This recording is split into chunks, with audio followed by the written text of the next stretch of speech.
Carrying on from the discussion we had about the economic effects of EU immigration into the UK, we had a discussion about the political effects. And I chaired a panel of 4 distinguished figures in which we debated the politics of EU immigration into the UK. The actual chairman of this session, Simon O'Hagan, has been a colleague for certainly more than 10 years. And yesterday when we were talking about it, he said, strange thing is I don't actually know where you stand on this question.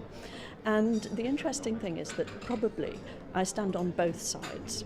On the economic side, obviously the mind says economically immigration is probably, especially from the EU, is probably a plus. On the political side, it's much more problematic.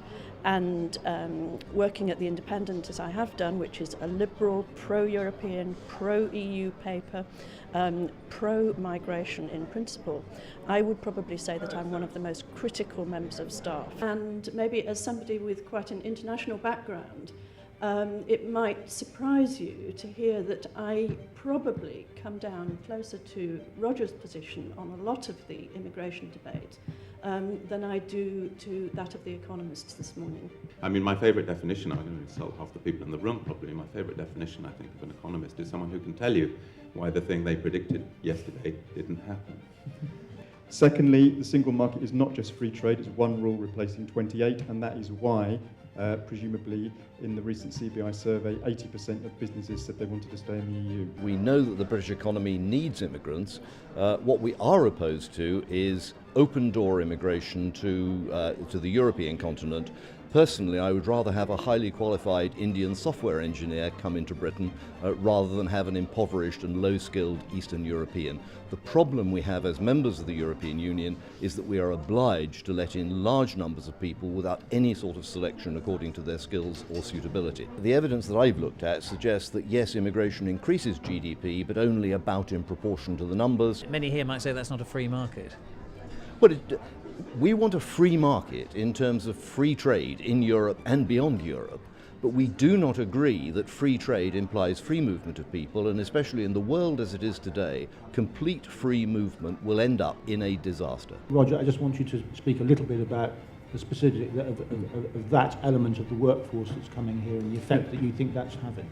We know that the hospitality industry and probably the health industry in this country would not function without large numbers of immigrants, many of whom are European. I think the really big challenge for people who think free movement can be a positive thing and immigration can make a positive contribution is how are they going to engage with people who don't already think that. It's no good preaching to the converted or saying if we just gave people the facts and all the evidence they'd agree with us. I think you've got to stop doing that and start engaging with the reason people feel there are pressures and difficulties as well. Sundar, what's your view on a referendum?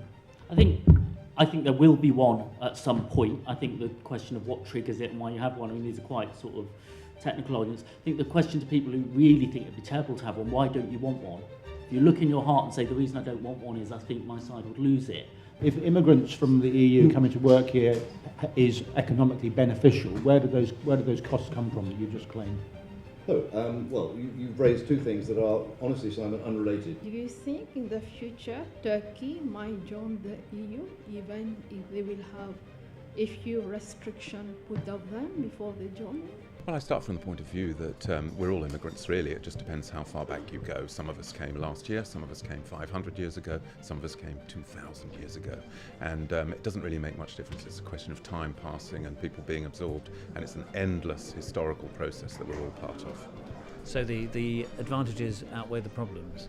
Oh, I think hugely, yeah. I mean, you can trace the various hugely beneficial impacts, either in terms of individuals or in terms of the economy or in terms of British culture, the royal family or immigrants, etc. The problems and challenges and friction inspired by immigration in the short term are very, very clear and obvious and on the front page and in everybody's daily conversation.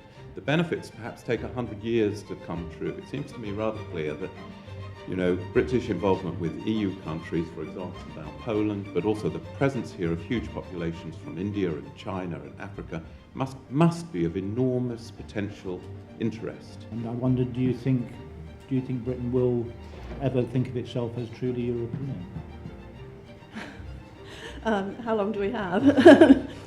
this reluctance to have a conversation, these kind of concerns, how far back do they stretch, Robert?